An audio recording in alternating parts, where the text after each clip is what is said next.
Sandy Monroe met with 5 Tesla executives, including Franz von Holzhausen, head of design, Lars Moravi, head of vehicle engineering, Drew Baglino, head of powertrain and energy, Pete Bannon, head of low voltage, and David Lau, head of software.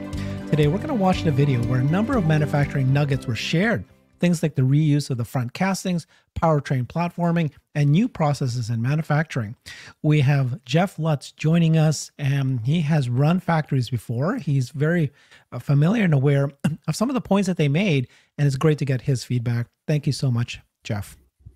Yeah, I think there's a lot here, Herbert, with my experience in supply chain, beyond the factories, but actually the whole piece of it. I think there's some nuggets we're going to pull out of here and some key themes that I haven't heard yet today that actually make me more bullish on the story coming up over the next 1 to 2 years. What's wonderful about this particular interview is a couple points were made, if not more.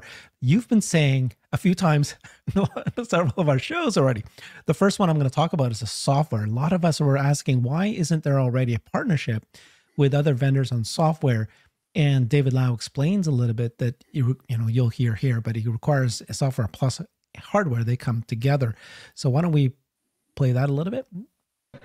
You're not selling your software to all the other jamokes that are out there that have got 210 little boxes that each have their own software created by somebody else, and then they try and communicate with each other. Have you ever considered, or is anything in the works to consider maybe just selling Tesla's complete software package instead of having these guys kind of do workarounds? All the OEMs and tier one suppliers. Yeah. I would say that hasn't really been a focus for us. Like we've been super focused on integrating as much functionality as possible with software and also with all of the hardware that we've brought in-house to Tesla. And we really feel like that integration is creates so many capabilities that allow us to deliver the product that we have right now. And so it's not really any one thing. It's not like, oh, well, because we did the software for this part, that's what makes the car great. It's really because we've been able to take a look at the whole system and say, how are we going to make all these pieces work together rather than letting them fight with each other the way they normally do in a traditional automotive. It's a tight integration, right? It'd be hard to just peel the software off anyway. That's right. It's really tightly coupled to the hardware design. I will say though, we also have been increasingly focused on enabling an ecosystem of software developers, third-party mobile app developers. We just released an API that allows third-party mobile app developers to develop mobile apps against maybe that might be the answer then. Maybe what you could do is work with the supply communities and somehow the OEMs could figure it out. Certainly the guy that needs to figure it out the most is that. Yes. Yeah, so this is the take I want on this one. So when people talk about licensing software, you have to understand there's 2 key things that are going on in the vehicle. There's the kind of the overall vehicle control and infotainment system, and this is what they're referring to here. And this is the thing of controls, infotainment, so forth. That's 48-volt architecture, the screen in the front, and basically your entire control and communication with the vehicle. That's the one that's really tightly integrated with the vehicle hardware design. When we talk about licensing software, what I've been primarily speaking of is licensing full self-driving. That is a compartmentalized piece that runs on the inference computer that's in the car, that chunk of hardware, and basically that chunk of hardware is connected to cameras and a few other sensors. That chunk of hardware can be a developer kit and software running on it. That piece can be nicely boxed up and sent to an OEM who decides to want to partner with Tesla. Now, it will take them a period of time to do that integration and design it into their vehicles. But I think that what others have been kind of asking is why doesn't everybody just pick up the whole Tesla EV software piece of it? And that is much more difficult to do. They would actually have to, for not have a tremendous amount of new integration work, they would have to basically pick up all of the Tesla's hardware that they use for controls and use for all the other sensors in the vehicle. And that's a much bigger undertaking. Am I saying it's impossible? No, but that would not be the first priority, nor would it be anything imminent. I think what could be imminent is FSD hardware and the software that runs on that, all compartmentalized. Wonderful. Perfect. That was ended already anyways. So the other big news that came out from today's interview by Sandy Monroe was everybody was very excited to hear that the Giga casting of the front Giga casting is the same as they're using for Model Y. Let's watch that. But I know you've got some very important information to share that's unique that nobody's been talking about yet. That's where you see the sealant come up through the, through the A-pillar. Yeah. And that shotgun comes down to about here. Because it's one straight line, right? So we don't have, normally the windshield would come here and then you'd have the hood here. Yeah. But this is a pretty big casting. It's pretty, is this, it's not as big as that one. So is this like 8,000 tons? No, this is actually a 6,500 ton. The rear, Are you kidding The me? rear is 9,000 tons. Yeah. How? Okay, so how It's did just you about keep it flow, together? right? Like you gotta, like when you think about tonnage, it's about how much metal you're moving within the platen size and how fast you're moving it. But you can restrict that metal flow by like making bad, feeds in bad directions. But when you look at the side, the flow, the biscuit comes in through the middle right there. Yeah. And then we flow it all out and we do it like a river because like liquid metal wants to move like a river. A lot of times when you see these people copying us, and maybe I'm giving it away stuff, but it's an engineer drew it, right? And they drew triangles and trusses. Yeah. Right. But here at Tesla, we have in-house die designers that sit right next to the guys that are designing the castings, and they're going back and forth on simulations so that we can lower the tonnage of the presses we're using by integrating the design of the part into the design of the tool, which is why we don't need necessarily 8,000 ton press for the front. When we started, we thought we would. We said, oh, we need 8,000 tons. But we worked through the team, and we actually can make this front one on the same equipment as we make the Model Ys. That's, not the rear one. That's amazing. The rear one's too big. Yeah, well. Helps the cycle time too, right? Yeah, it does help the cycle time because you get more even cooling across the whole thing. Well, that's the big thing, cooling and warpage. Everybody asks the same question. I mean, how much does this warp? And I said, well, it happens so quickly, it shouldn't warp at all. But yeah, I mean, it's really about how long we can hold it in the die, and you let the Yeah. skin cool, and then when you pull it out. Mm-hmm. It's all done. Yeah. So a couple of things there. My guess is the front casting started as a 9,000 ton press, and what Tesla's engineering has been doing is they had a goal to could they shrink that and get that into the same press tonnage as what's used on the Model Y. And what that opens up is a couple of things. One is I think there's 3 or 4 of those already ramped up in Austin. So now you've got a press that's already ramped up. The other nugget you heard in there is that they have an in-house design team on doing the die design, which is actually what's closing on the part and making that shape that the press is actually pushing.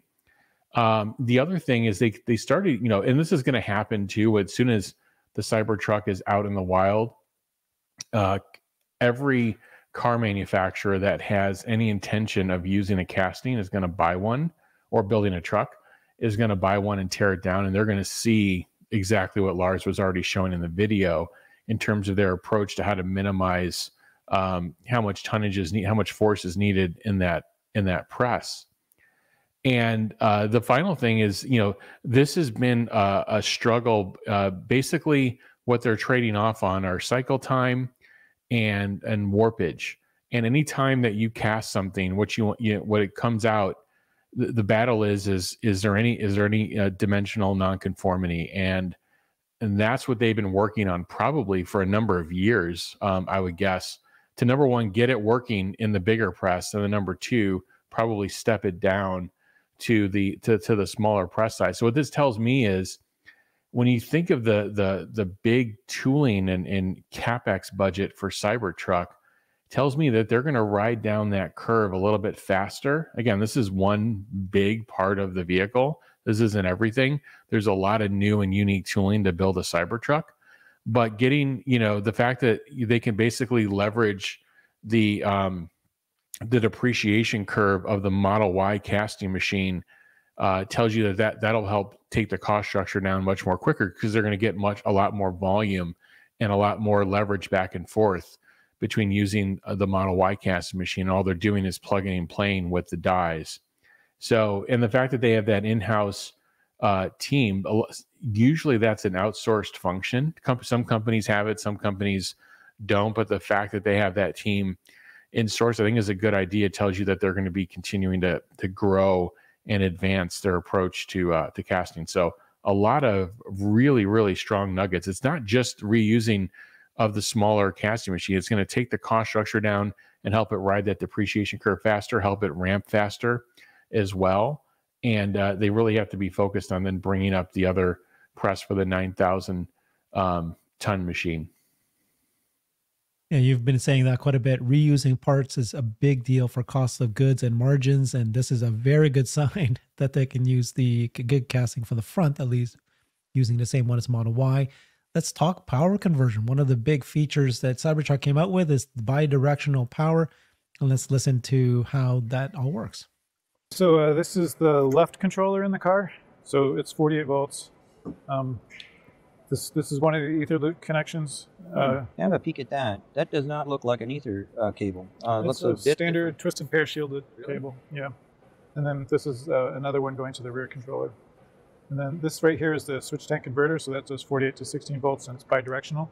So when I was talking about jump post, on the jump post, the current flows back from a 12 volt battery to jump to 48. And then one thing that's different is this is mounted on the firewall. And so it spans the wet side and the dry side, which is new. We haven't done that on the 3 and Y. So one of the things that can happen is circuits on the wet side can come through and just transit the board and then go back out. And that allows us to remove a whole bunch of grommets that used to go through the firewall. What else is cool? Because the current's much lower, the eFuse circuits are much smaller. I can't even point to them. They're all like up in here somewhere. Yeah, really tiny. Yep. And then this is the microcontroller that runs the ether loop.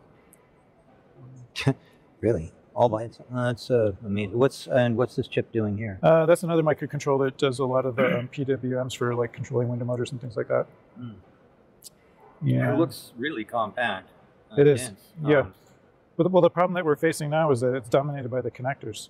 So if we could get rid of all these connectors or densify them, that would be a lot nicer. And we've been using this style of connector for quite a while, so we're just pinch stitching on the module, and then the connector itself is formed into the cover. So this, when you see it in the car, the cover on top of this forms the body that the connector actually connects to. Yeah. So we don't really, buy connectors.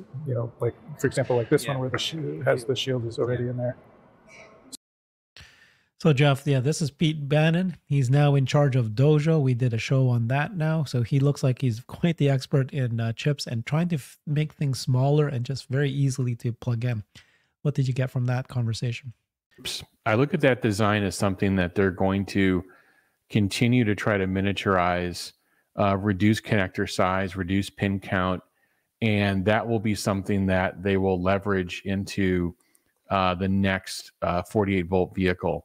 Whether they convert the Model 3 or Y to that, or whether that's the 25K vehicle, I believe that they're going to leverage that power control solution as well. And I think there's an upcoming clip we're going to talk about the bidirectional, but there's some key manufacturing things that they're doing on the manufacturing of that board that I'd like to call out when we go to that one. But yeah, this one I think there's going to be further miniaturization. This is going to be great for Cybertruck, great for 48 volt, and great for power distribution. And I believe, that they're going to miniaturize that and cost reduce it even further, probably within Cybertruck as well.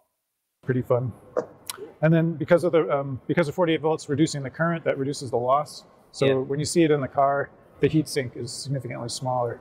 And really one of the reasons we have the heatsink is the audio amplifiers are here. So we used to have a separate box in the car for the audio amplifiers, and now we've been able to integrate them onto the car. Yep. These are still 24 volts. But in the future we'll push that to 48 as well. If you like, one of the things that we had when I was trying to push this in the 80s, 48 volt, I thought I couldn't understand why we're still using 12 volt. Right. And one of the reasons that I wanted to do it was because I could get rid of almost every heatsink in any of the, because it's old fashioned, right? Mm-hmm. And by going to 48, I could get rid of those heat sinks and, they're cheap. Or, everything was, nobody cared about mass. In those days, it was road hugging weight. Really? That was, we have enough of that. Yeah. But I squared R, you reduce the voltage by, you increase the voltage by 4x, reduce the current by 4x. It's 1/16 the heat. Yeah. It's 16th, yeah. No, we like it.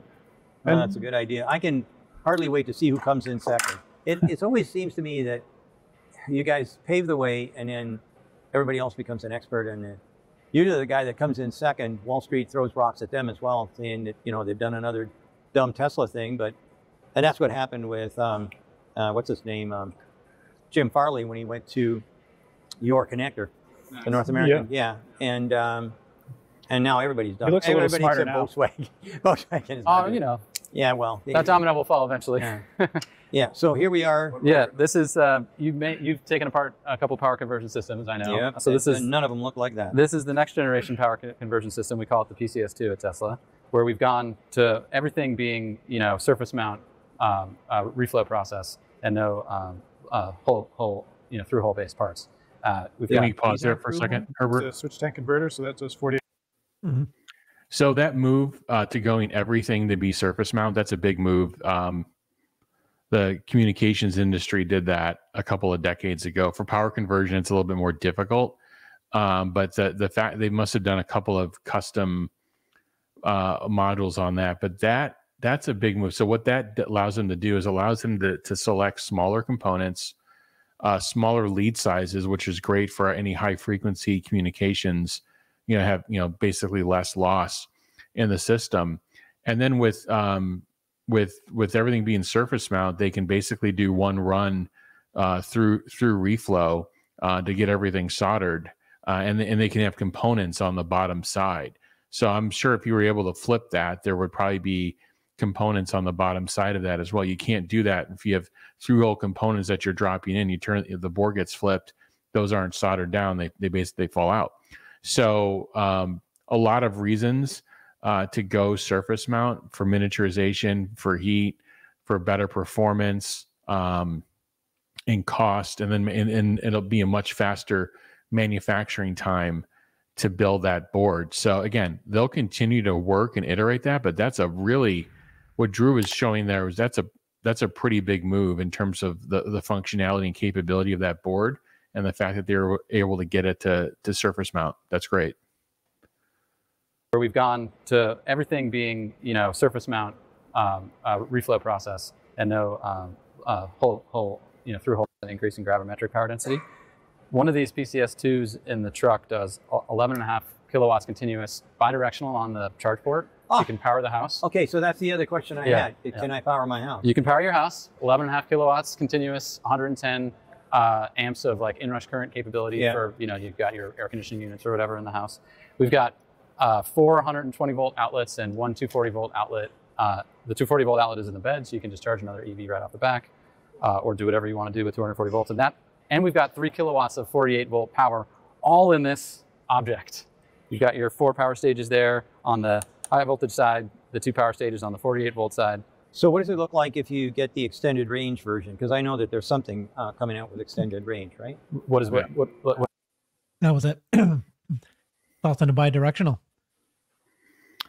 Yeah, I mean, they didn't even talk about it in the release of the truck, and it's got this. I think it's going to be table stakes, but for Tesla owners, this is a new thing, and I'm sure the performance is quite good if when you double click into it. So, I mean, we're learning things here as they kind of step through the design. There's actually more features and functionality than were, originally announced. And again, their approach is really around cost, miniaturization, and then, reliable. You can see that thing was sitting inside of a case as well. It was basically bolted open. So, it's a great piece of design by the Tesla team.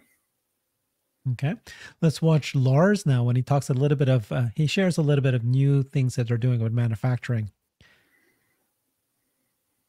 And then we have one backup. Otherwise, we'll have 2 in and 1 backup, and we'll rework the one while we're running the other 2. And when casting machines go down, they go down hard. Yeah. Right. And so you got to get the tool out and get a new one in quick. Right. Yeah. And so we always have a backup die, or it's not even really a backup. It's like we cycle them. Right. We're just rotating and maintaining them. It's always. So maintaining, I would have thought. Well, it depends on. I don't know enough about this aluminum to really. I mean, we did an analysis on it, but I've never worked with anything quite as exotic as this. So, what kind of aluminum is nasty for molds? It's very corrosive and whatnot. And so, how much time are you spending then on? Well, how we do it is we have inserts in the high heat zones, Yeah. And we have those inserts, and they might be coated with like a nickeloid coating or something on it to prevent that damage from that local area. And then we have our own in-house die shop. So if that area is getting weak, we'll just replace it with a different insert. And then the platen is really what lasts you know, hundreds of thousands of shots. Right. And you know, we may be maintaining the inserts, you know, every couple months, every 6 months, but you know, we are making a lot of dies, which is why we made our own die shop. Yeah. So again, we heard in-house die design, and now we hear they have their own in-house die manufacturing shop. So this is stuff that I haven't seen an announcement where they acquired anything. So they organically built this up. And this would be equivalent. There's some companies like in the mobile phone world that have their kind of own mini tooling shops to do, I would say, more quick turn, molds, but to get quick turn prototypes out. It sounds like they've got both sides of this. They've got the prototyping capability, design and fab in house, and it looks like they're actually doing the production dies there as well. So I'll do some more research offline, but that is significant capability to have in-house. Again, it's a wear out function in the factory too. So if you were buying that from the outside, you'd be paying somebody to fabricate it. If you needed it quickly, if it broke unexpectedly, then you'd be paying them overtime to do it. You'd be paying them a margin to do it, and you'd be bringing that back in, and that would be running as part of more of the production cost of the product, not original investment. So that would be taking the COGS up. So this is knowing that they're relying on castings for a big portion of manufacturing, bringing this in-house, casting building their own dies in-house and then shooting them out to the line. Again, they're not charging themselves a margin to do that. Of course, there's a cost structure to carry and do that. But my guess is they look at the utilization of that shop and they built it and size it so they can keep it running pretty continuously at low cost. Wonderful. Incredible what we're learning here. People, most people are using co-stamp, I guess, with their puzzle molds, which I don't quite understand. But anyways, that's where most people are going. And if you're doing it in-house, this is what made... You like these? Yeah, I do. So you know what's cool about these ones on Cybertruck? They're actually tapered because we didn't want to machine this. Yeah. So there's no machining for the holes or anything. So you just shove them in. So we just twist them in self-tapping and they're tapered. And we have the external for the bigger ones, and then some of them are internal for the smaller ones. But. And these ones here look like they're going to get These are self-tapping. Yeah, self-tapping ones. And this is the way to make it work. I didn't know you were doing inserts. That's just really about high torque strength. retention. Yeah. But the other cool thing about the Cybertruck casting is we actually extended it forward. Most of our castings stop here, and we have a crush can. This is actually the crush can actually is sort of integrated into the bumper, which is aluminum extrusion. And then this is actually the first part of our progressive crash mode, which means it's even bigger, it's longer, and we're incorporating more and more parts. I can't give you. Someone asked me an equivalent number, but we never designed this one without it, so I don't know. At the end of the day, there's a couple of things that people don't quite understand, and one of them is how do these things crash and blah blah blah, and let's just swing over there. Yeah, just the one takeaway on the he was surprised that they had the inserts for those features in the part, and basically those inserts are in the die and allows it, again, when that closes, not only get the features we saw, kind of the rivering effect, but allows them to get those features that Lars was just showing as well via the insert. So kind of all, again, in one motion. And again, another reason to have your own die shop and die designers in-house to be able to do that and prototype and iterate. Again, this is not only is this a cost thing for them, but it's a cycle time thing for them as well. If they can design and fab in-house, there's no transit time for the die, for the material in and the dies to come out. It is so special for us to listen to this. First of all, Sandy's very familiar. He can speak their language. And then he explains that they're, the two teams are sitting side by side. And so they can, like you said, iterate really quickly, design something, and then remove parts. If it, it can just be slid in or something like that and connected it together. Yeah. Yeah. And I guarantee you those teams are focused on weight, cost, and schedule. And if they can pull weight out, they can pull cost out. So, and they're all working together. That's the other thing. We looked at that a little bit earlier today. They've all been working together for basically a decade. So they all kind of understand how they operate, what each other's goals are. And I'm sure they're helping each other out. Lars is thinking about the factory. Notice you didn't see Tom Zhu in the video. My guess is he's on the factory floor getting trucks made and getting Austin ramped in general. And but you've got an engineering leader in Lars that's thinking about the factory. You've got a design lead in Franz, who's industrial design, is trying to get this beautiful vehicle in this beautiful form, but he's thinking about the engineering and manufacturing of the vehicle as well. So you have all these organizations that are pointed towards simplification, cost, manufacturing. This is very unique in a company.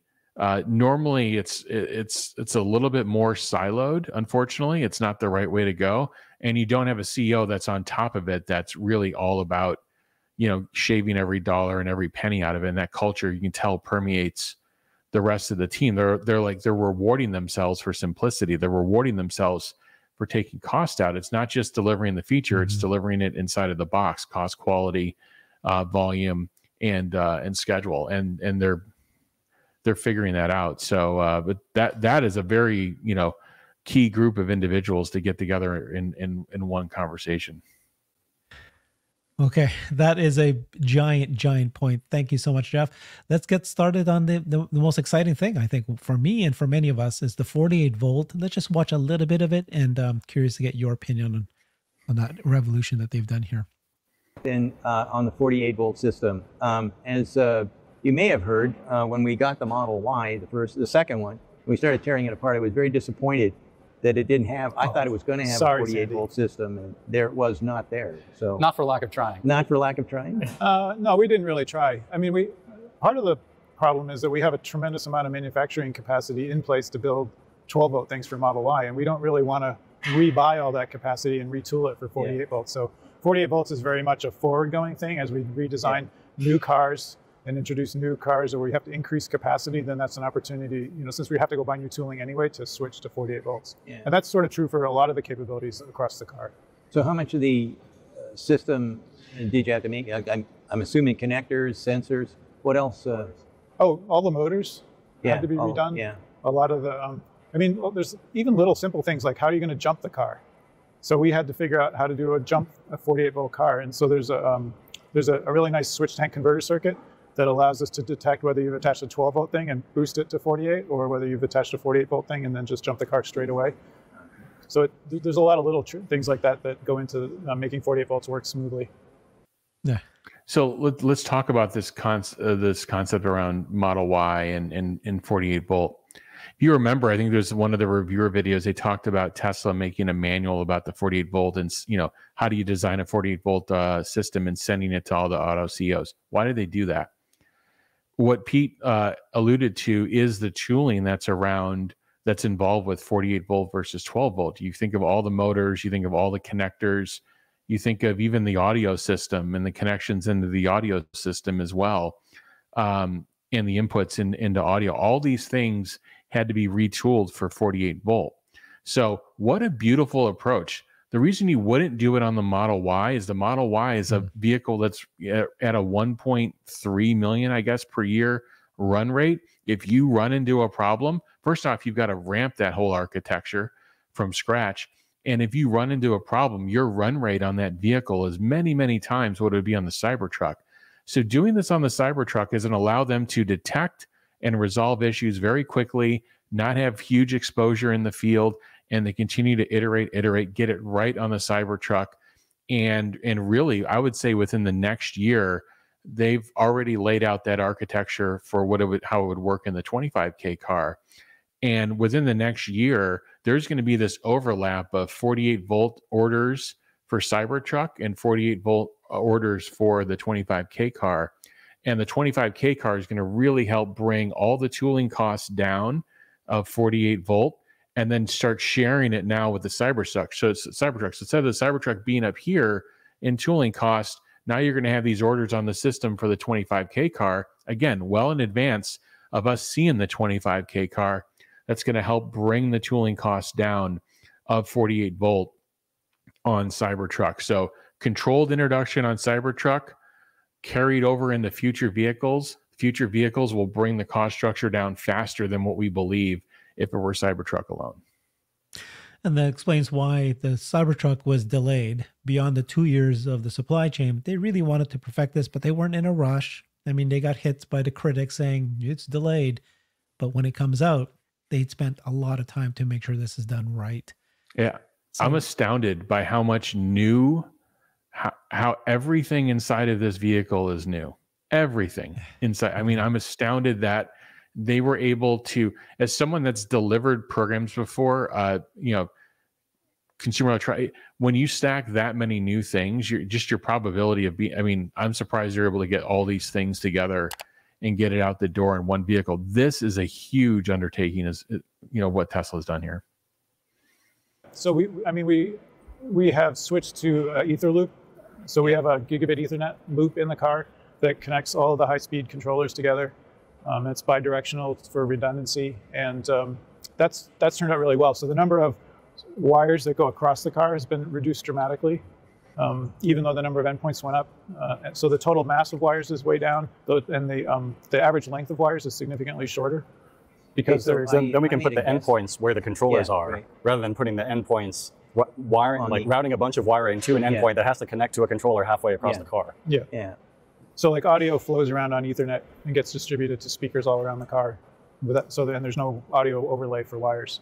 And one of my YouTube things, I said that if you could do, and I didn't think of maybe an Ethernet loop, but one of the things that I suggested was that could probably eliminate about 80% of the weight associated with communication wires.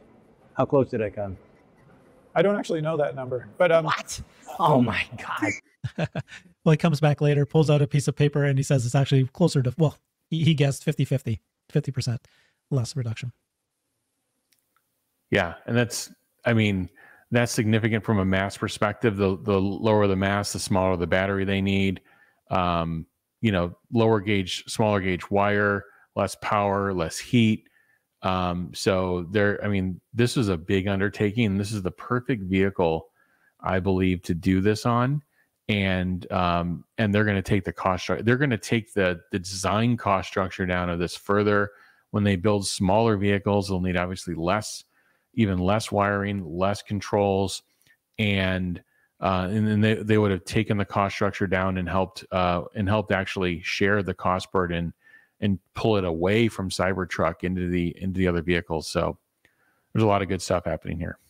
Well, thank you so much, Jeff. Your experience was fantastic. You've pointed out, and you keep reminding us that it's about the reusability of certain parts, like we saw with the Giga casting and the Model Y, the front of the Cybertruck's being used, and just the innovation all over the place. And what a treat for Sandy too.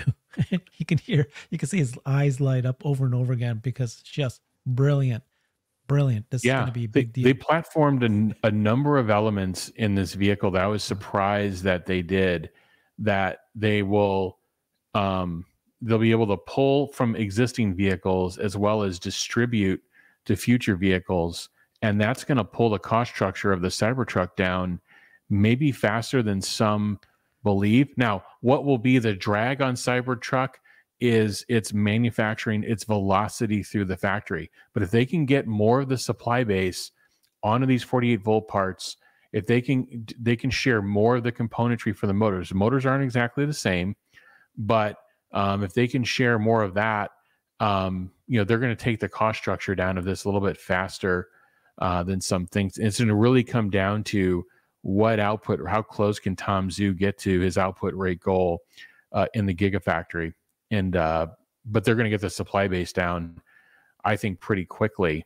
And they're just going to be putting increasing orders on the supply base. It looks like a lot of the orders are converting very well in terms of people that got invites. So again, the platforming story and then the leverage story to current and future vehicles. Again, not exact design reuse, not part number reuse, but they're leveraging some key things that they're going to put in the future vehicles that'll help the Cybertruck cost, I think, pretty quickly. So this is a great video, great group of experts to get together, and I was glad to see it. Very encouraged. Me too. Thank you so much. That was a lot of fun. Thank you so much, Jeff. Your experience really helped us explain this to us. Thanks, everybody. Follow Jeff on X at the Jeff Lutz. Thanks, everybody. Bye. Thank you. I've created a website that is the most comprehensive resource for the Tesla investor. Please check it out. Simply go to my website at herbertong.com.